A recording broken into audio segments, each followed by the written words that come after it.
최근 들어 전 세계를 상대로 백신 기밀 자료를 빼내려는 중국의 해킹 공격이 폭증하고 있는 모습입니다. 자세한 내용 알아보았습니다.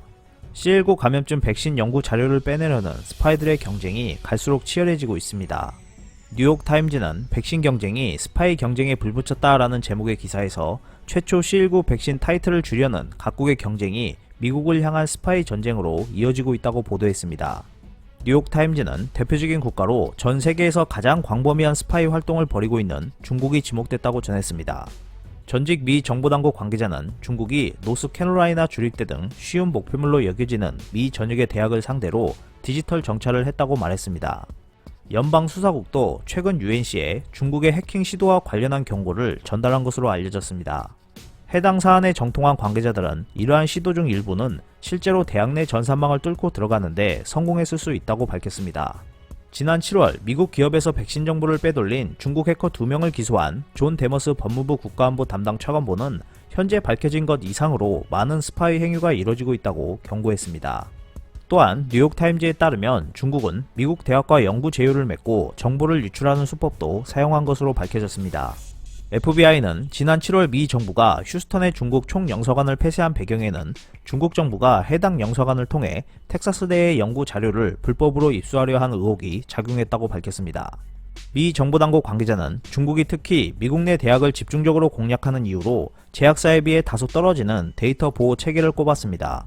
대학 연구진이 연구 검토를 위해 백신 후보 물질이나 항바이러스제에 관한 자료를 공유한다는 맹점을 노렸다는 것인데요.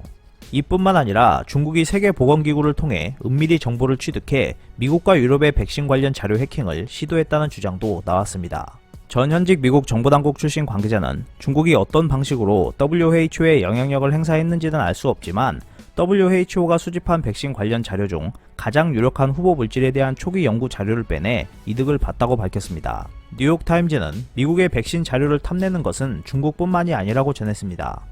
미국과 영국, 캐나다 정부는 지난 7월 러시아 대외정보국 소속으로 추정되는 해커그룹 APT29가 C19 연구 성과를 해킹하려 했다고 주장했습니다. 당시 러시아의 주요 목표는 영국 제약사 아스트라제네카와 옥스퍼드 대학이 공동 개발 중인 백신 관련 자료였던 것으로 전해졌습니다. 데머스 차관보는 스파이들이 현재 가장 가치 있다고 여겨지는 생명과학 연구를 훔치지 않으려고 한다면 더 놀라울 것이라며 백신 연구 자료는 재정적인 관점에서도 가치가 있을 뿐만 아니라 지정학적인 관점에서도 매우 유용하다고 평가했습니다. 다만 이러한 해킹 시도가 단순히 백신 자료를 빼내는 데서 멈추지 않고 연구 시스템을 손상해 백신 개발 노력을 저해하거나 최종 개발된 백신에 대한 불신을 심어줄 수 있다는 우려도 제기되고 있습니다. 한 전문가는 적대국이 해킹을 시도할 경우 정보를 훔치는 것이 아니라 어떻게든 미국의 작정망을 교란할 가능성이 훨씬 더 크다고 말했습니다. 전 세계적으로 백신에 대한 총성 없는 전쟁이 치열하게 벌어지고 있는 만큼 한국의 연구소와 각 대학들도 철저한 보안이 필요해 보입니다. 오늘 준비한 소식은 여기까지입니다. 끝까지 시청해주셔서 감사합니다. 오늘도 즐겁고 멋진 하루 보내세요. 다음 영상에서 뵙겠습니다.